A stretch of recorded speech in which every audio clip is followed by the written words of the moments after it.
Very nice to be here with you this morning, and great for those who are able to join us online. Thank you for doing so. This is the 10th and final part of our series, How to Take Care of Your Heart.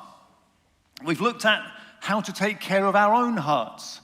I remember looking at the story of Joseph and looking about forgiveness and trusting God's sovereignty as ways to look after our own hearts.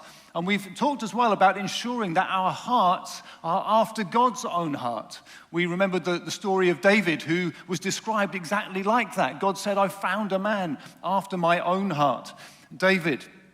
Today, we're going to talk about this, a heart for others. A heart for others. I didn't realize until this week, there are hundreds of people in the UK on the heart transplant waiting list. Hundreds of people waiting to see if a heart will become available before they die. I don't know if you've ever seen any of those YouTube videos that show someone, a family member, meeting the person who got the donated heart of the loved one who died.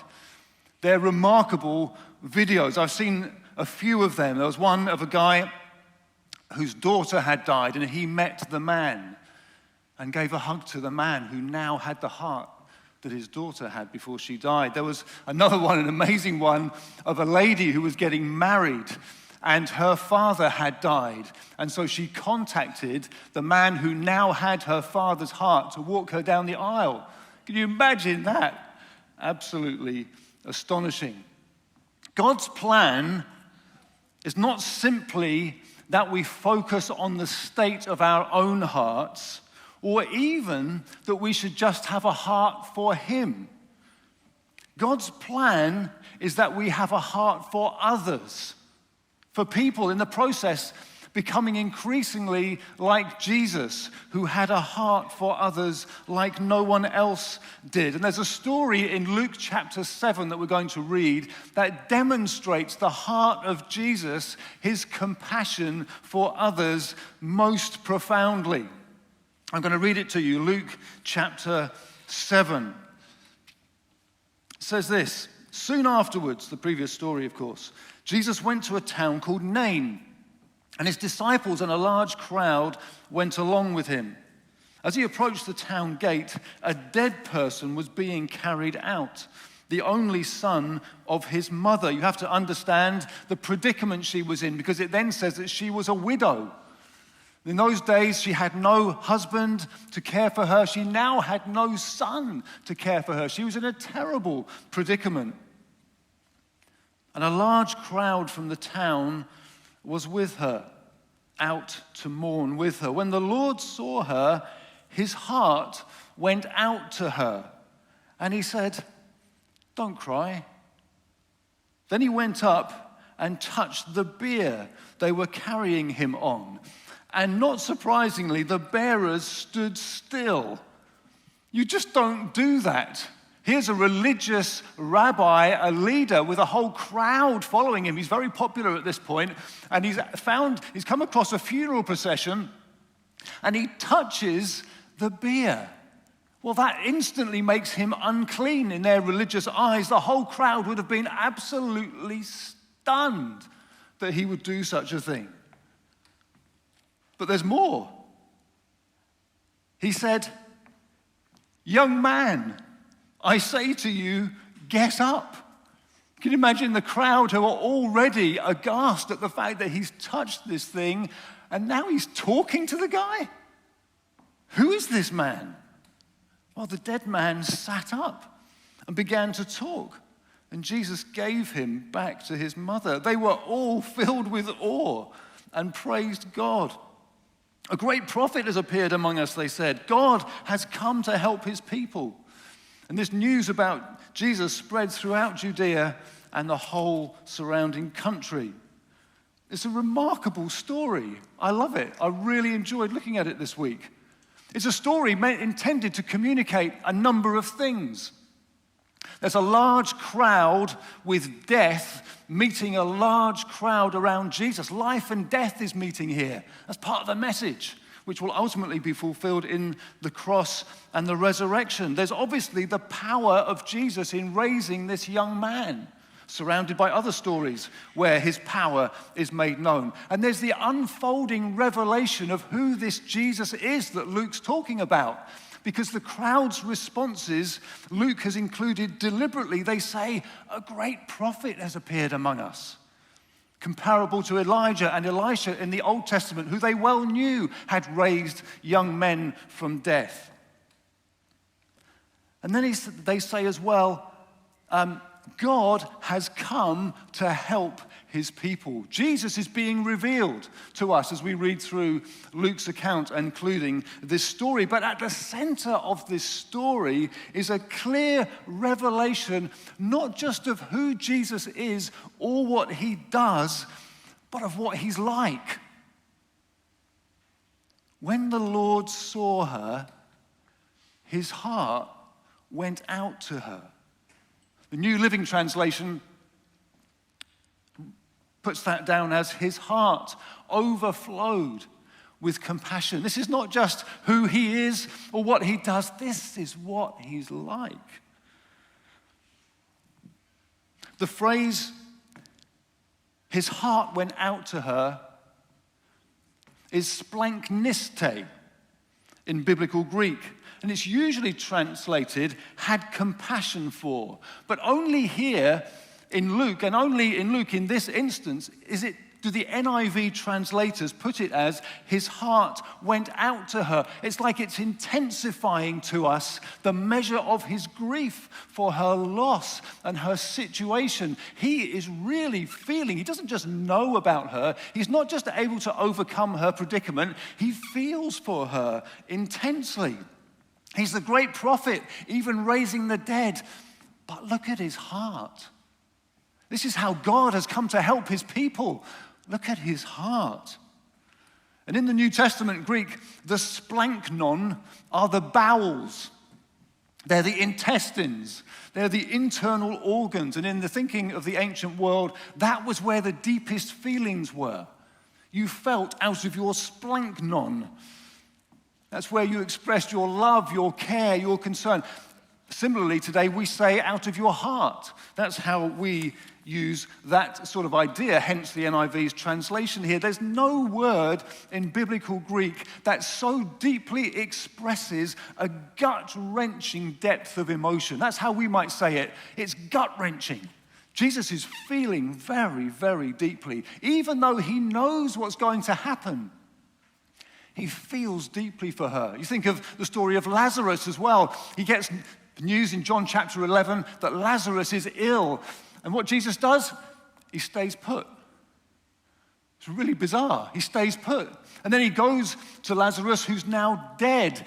And although he knows what's going to happen, he's in tears. He feels deeply. Jesus was moved with compassion on multiple occasions. The Gospels tell us repeatedly that's what happened within him, in his splanknon, as we would say, in his heart. When he saw the people harassed and helpless, he had compassion on them. When a crowd had been following him and they were hungry, he had compassion on them. When a blind man asked that Jesus would restore his sight, he had compassion on him. When a leper asks to be healed, he has compassion on him. And it's a word used famously of the prodigal father. The son's been away, the son has finally turned round, is coming back. Here's what Luke records. While he was still a long way off, Jesus said, his father saw him and was filled with compassion, the same word, for him. He ran to his son, threw his arms around him and kissed him. It's the same word used of the Good Samaritan. Jesus told that story and said a Samaritan, as he traveled, came where the man was, and when he saw him, he took pity on him. In each case, as it says in Luke chapter 7, verse 13, we could say his heart went out to them. And you know what? We frequently need reminding that that is just what God is like. What's God like? If you ask someone that, they'll rightly say, he's holy, he's mighty, he's omnipresent, he's loving, he's merciful, he's just, and he's full of compassion. His heart goes out to men and women just like you and me. And that's how God revealed himself to Moses. Moses said, if your presence doesn't go with us, don't send us up. And then he said, show me your glory. And we read in Exodus chapter 34, we read this, then the Lord came down in the cloud and stood there with him and proclaimed his name, the Lord. And he passed in front of Moses, proclaiming, the Lord, the compassionate and gracious God, slow to anger, abounding in love and faithfulness, maintaining love to thousands and forgiving wickedness, rebellion, and sin. God comes to Moses to disclose what he's like. And rather than saying, I am mighty and high and lofted, he says, I'm gracious, I'm compassionate, I'm slow to anger, I forgive thousands. This is what our God is like. Let that put a smile on your face behind your masks, a smile on your face at home. Our God is compassionate. It's worth just quickly qualifying in brackets, I thought as I prepared this week, lest anybody should get the wrong end of this. There are limits to compassion, because I'm going to apply this to us in a moment. There are limits to compassion. Verse 7b of Exodus 34 says this, yet he does not leave the guilty unpunished. He punishes the children and their children for their sin, for the sin of the parents to the third and fourth generation. I don't want anybody to hear this and feel that they must be compassionate in like an abusive or illegal situation. There are limits to compassion. Illegal activity doesn't need compassion, it needs prosecuting. Abuse doesn't need compassion, it needs to stop.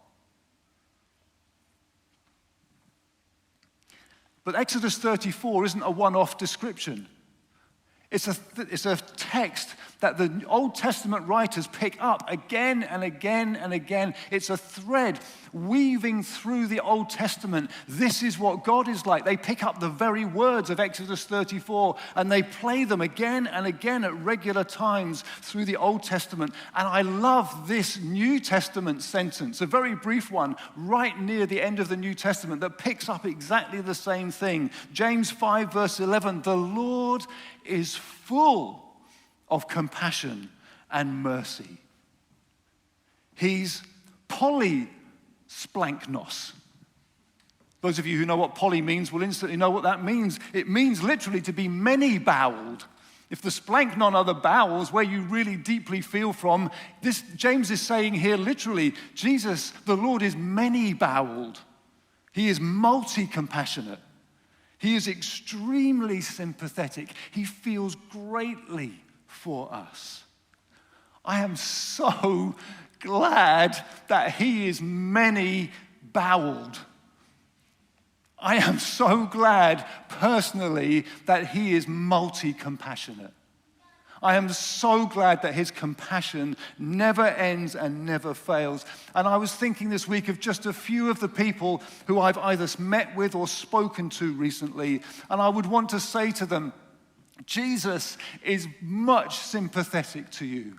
His heart goes out to you. I think of someone I met recently planning a potential funeral. I want to say, he feels for you. I want to say to someone who had harsh words given to them, wrapped up as a prophecy, I want to say, Jesus feels your pain.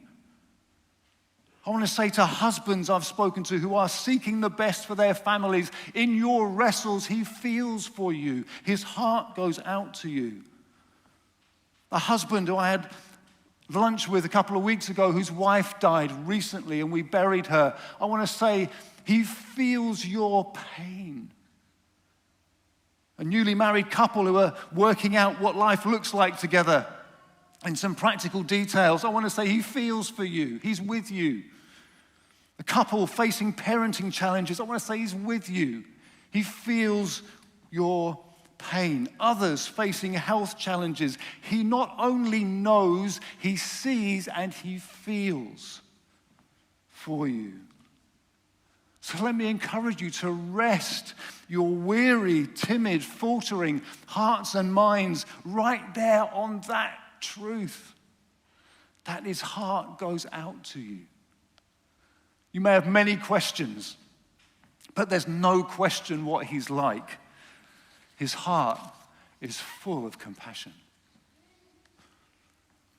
But we're also provoked in reading this, that we're not only knowing what Jesus is like, but we're provoked as well that we're to be like him.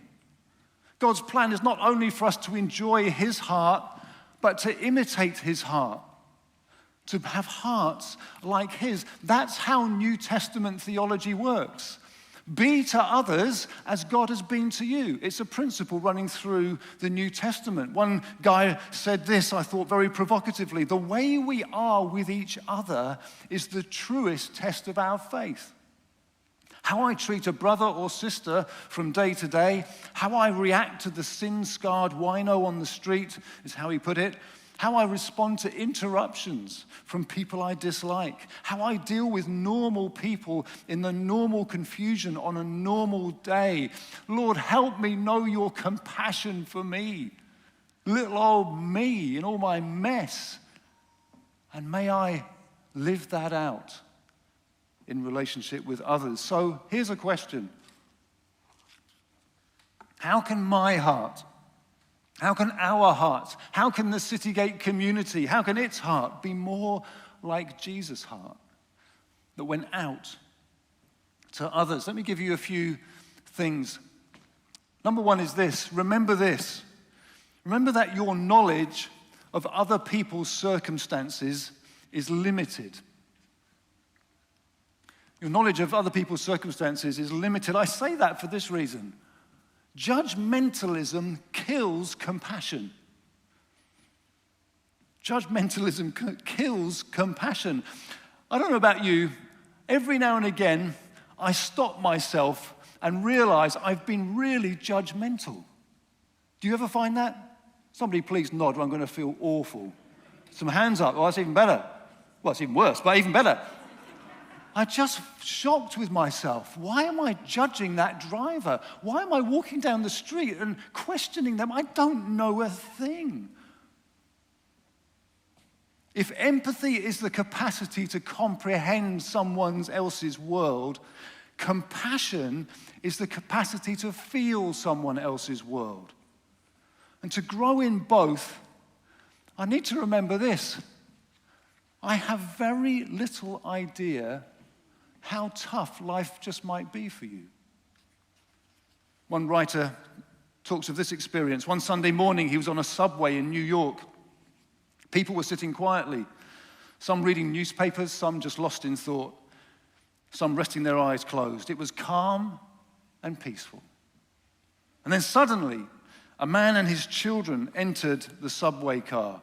The children were so loud and rambunctious that instantly the whole climate changed. The man sat down next to me and closed his eyes, appearing oblivious to the situation. The children were yelling back and forth, throwing things, even grabbing people's papers. It was very disturbing.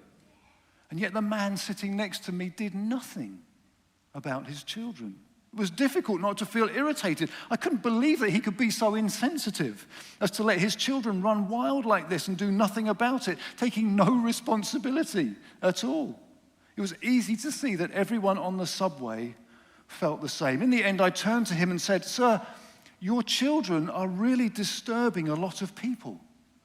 I wonder if you couldn't control them a little more." The man lifted his gaze, as if to come to a consciousness of the situation for the first time, and said softly, "Oh, you're right. I guess I should do something about it. We just came from the hospital where their mother died about an hour ago. I don't know what to think, and I guess they don't know how to handle it either." Can you imagine what I felt at that moment? Judgmentalism kills compassion. You and I need to stop pretending that we know what they should do, that we know why they're so dumb because they're behaving like that or thinking like that or still stuck in that struggle. Lack of empathy and compassion hardens hearts. It blunts marriages. It divides families. It splits churches. It fractures communities. The truth is this: I don't know what you've been through. I don't know what life's like for you. I don't know why you're what you're dealing with. And I need to remember that. What if the chap who wrote about the subway experience in New York, rather than passing judgment, had thought of a question first? Sir, are you okay? And then to actually stop and listen. You and I know just how life-affirming real listening is. It's an expression of compassion.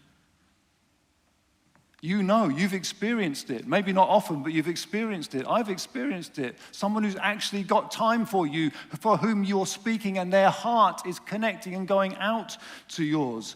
Real listening says this: tell me something about you because I don't know. Real listening means I want you to know right now you matter to me. And what you're saying matters to me. That's a heart of compassion for others. So let's remember that we don't really know much about other people's circumstances, and it will help our levels of compassion. Secondly, remember how needy you are of his compassion. Tim Keller, who often puts things so well, said this: the Christian gospel undermines both swaggering and sniveling.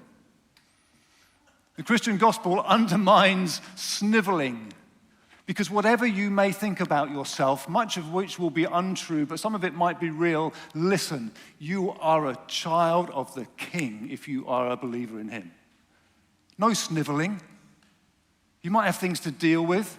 You might have stuff to sort out. You might have behaviors that don't just need compassion, but need some work as well. But listen, no sniveling in the royal family. But no swaggering either. Because I'm so in need of his grace, his mercy, his compassion, that how could I possibly be judgmental to you when I'm at least in as much need of his mercy and grace and compassion? It makes no sense at all. One chap who wrote a history of Alcoholics Anonymous, I think said a brilliant thing, very applicable for us. He said, what unites alcoholics, if they're honest, what makes it possible for one alcoholic to learn from another is that the foundation they share is not a strength, but a weakness.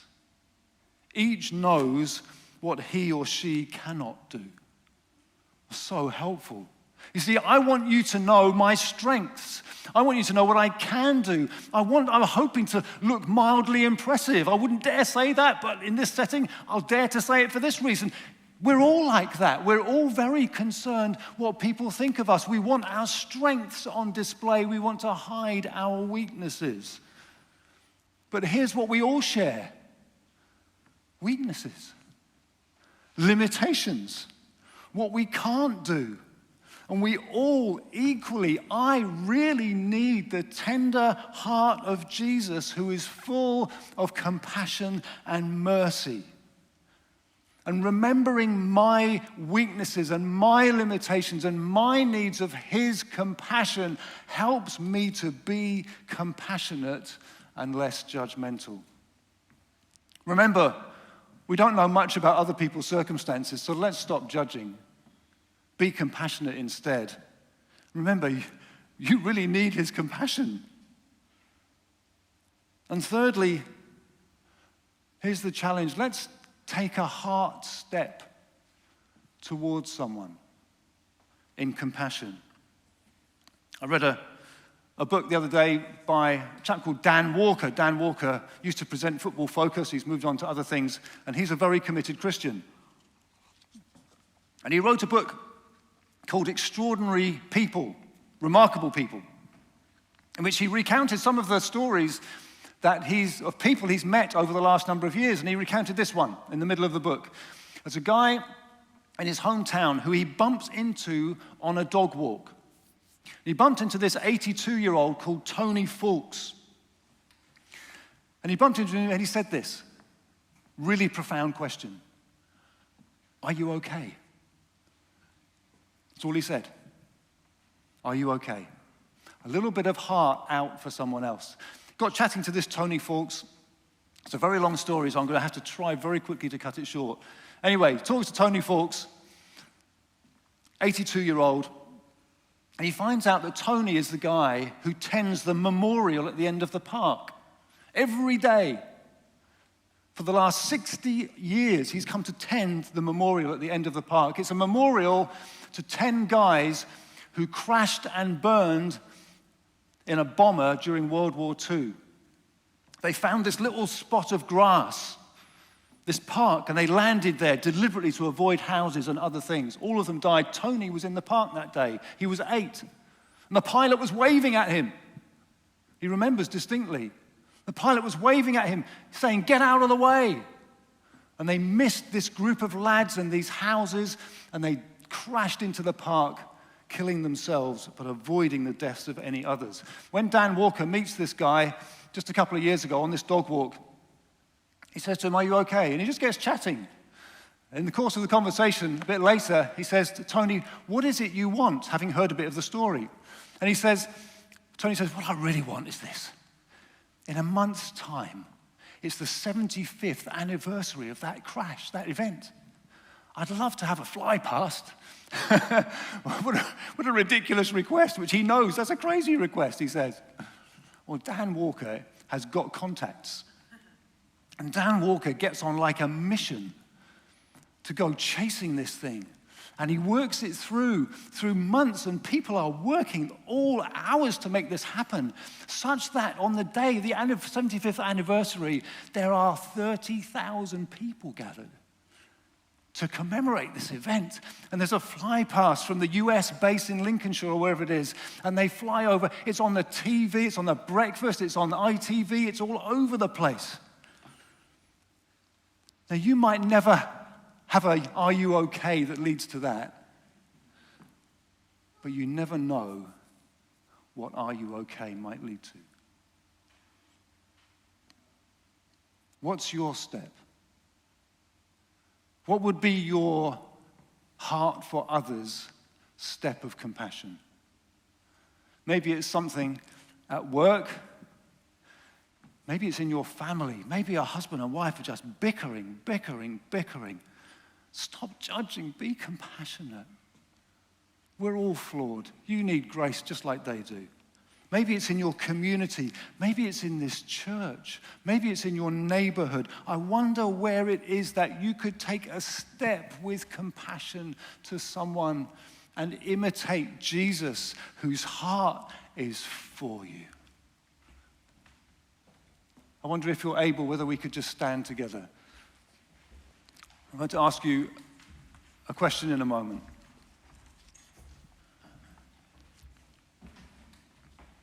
For all that judgmentalism does, compassion can do so much more. Let me ask you this. I've got a question. It's a two-part question. Where is this landing for you? It might be, you see, it might be, do you know, I'd never ever thought. I know he's loving. I know he's gracious. I'd never thought that his heart might go out to me. This morning, I want you to get it. I want you to get it. I want you to know that he's compassionate to you, just like he was to that lady in Luke chapter 7. Maybe you say, I've got that. Here's my question for you then, is where is it that God is calling you to imitate Jesus, whose heart went out? Is it in your family? Is it in your workplace? Is it in your neighborhood? Is it in the church? I don't know. Is it with that friend at work who no one else is bothered with? Is it that neighbor who everybody talks badly of? Do you know what I think Jesus would do? I think he'd take a step of compassion. His heart would go out. So maybe we could just close our eyes if that helps you concentrate. I want you to get it this morning. I really want you to get it. He walks up to you today and his heart goes out to you in your struggles and your wrestles and your weakness. Please receive that. Receive it. That could be life-changing for you.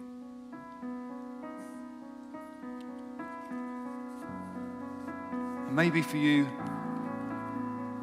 I'm really secure in that. What's your step? Come on, let's make a decision.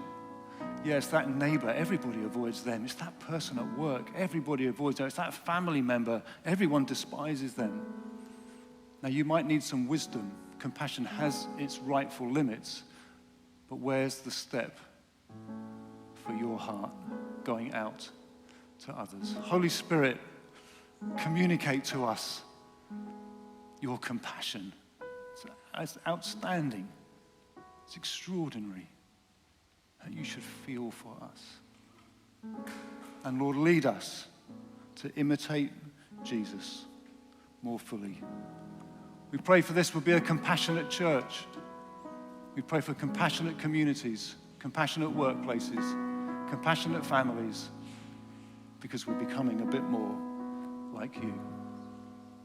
Amen.